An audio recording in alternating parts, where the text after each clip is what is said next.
A woman who is alleging that her babies were stolen from a hospital in Antigua and Barbuda shortly after they were born is calling on the authorities to vigorously investigate the incident. Keoma, a Dutch citizen from St. Martin, gave birth to twin girls at the hospital in Antigua and Barbuda in 2004. She was in transit in Antigua on a flight from Guyana when she fell ill and had to be rushed to the hospital, where eventually she went into labor and gave birth. But she was told by one of the nurses shortly after giving birth that the babies died. I remember someone saying it's not sharp enough, and I remember they wrapped the babies in a beige colored cloth and they left the room with them. And as they left the room with the babies were crying. No one came back to me. No one ever come and, no nurse, no doctor, nobody came and did anything to me. I was just told they died. And when I was in ICU, remember, I gave birth the night, late the night. And the following morning, very early in the morning, the doctor started to run tests on me to see what was causing me to be as sick as I was. The moment they received the results, which is the same day, the same morning, the moment they received the results and they saw what the problem was, I was immediately prepped for surgery, for emergency surgery. So I went straight into surgery, and I kept asking all the time.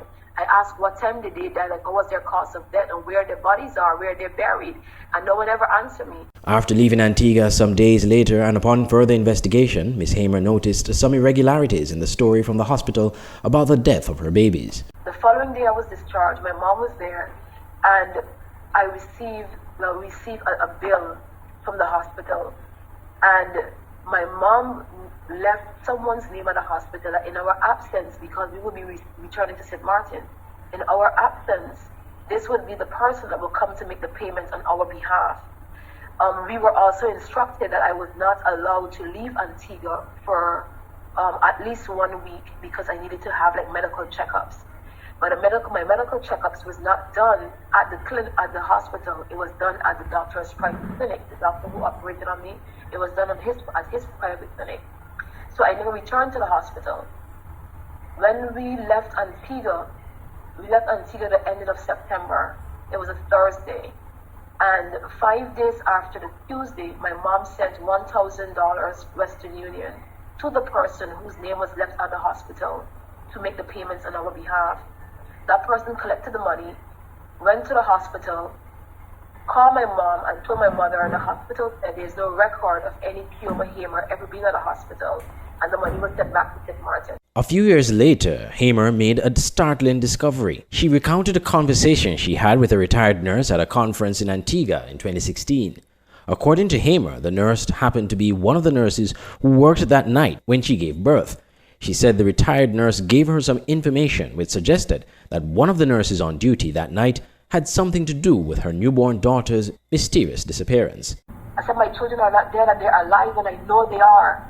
But everything was wiped out at the hospital. There's no record of me being there. Like, I don't exist. And she looked at me and she said, you know Doris Bob didn't have children. And I look at her. And then she said that night they were alive. And Doris Bob took them to prenatal care. And I asked her, I said, what happened after? She didn't respond with her mouth, with words. She shrugged like her head over her shoulder, like she put her shoulder forward, and she shrugged her head all over her shoulder. She goes, oh. She said that Nurse Bob, she wasn't easy. She was something. She wasn't easy. Nurse Bob moved to Canada. No one knew she was going until the appointed time. The only thing she said was, I'm moving to greener pastures. I'm moving to greener pastures.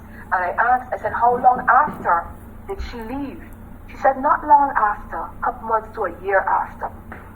And I said, are you telling me that what I have been feeling all of these years that my children are alive? Are you telling me that my children are alive? Nurse Bob moved to Canada, so I guess you have to go to Canada. I asked 3 to 4 times, are you telling me that what I have been feeling all of these years, that my children did not die, that they are alive? Are you telling me that my children are alive? Nurse Bob moved to Canada, so I guess you have to go to Canada. A newspaper article published recently by the Antigua Observer quoted the Minister of Health, Malwin Joseph, as saying he has done what he can and he has handed over the matter to the police. He said, quote, I did my best and I was able to take it to a certain level, and when it went beyond my authority, I passed it on to the police." End quote. Efforts by SK Newsline to reach the Attorney General of Antigua and Barbuda for a comment proved futile. Ms. Hamer, however, is continuing her thrust to find out the truth about her children. Now Ms. Hamer believes her children are alive and separated, but she's disappointed in the manner of the investigations by the Antiguan authorities. She said she was told months ago that she would be called in for a DNA test as part of the investigation, but to this date no one has contacted her, despite repeated attempts to contact the relevant authorities. I am very sure that this situation is very uprooting for both children, both of the girls, though they are living in separate countries. And it breaks my heart to know that I have to be this public, but I'm not getting the attention that I need. I'm not getting the assistance that I need. Andre Huey, SKN Newsline.